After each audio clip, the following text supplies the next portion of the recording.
இயேசு கிறிஸ்துவும் நானும். இன்றைய வேத வாக்கு ஆதியாகமம் 21:22.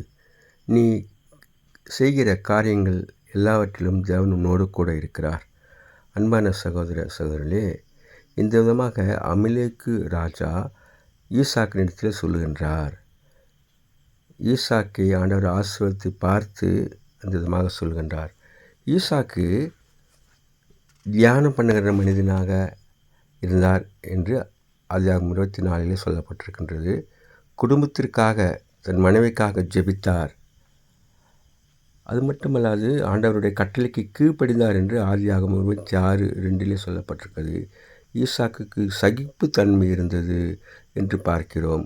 அதோடு கூட பலிபீடம் கட்டி ஆண்டவரை துதித்தான் என்று பார்க்கிறோம். நாமும் கூட ஈசாக்கை போல வாழ கற்றுக்கொள்வோம். அப்படி செய்ய உதவி செய்வாராக. Have a blessed day. God bless you. Be safe. Take care. Give your heart to God, your hand to man. Please subscribe, like and share it. Thanks for watching.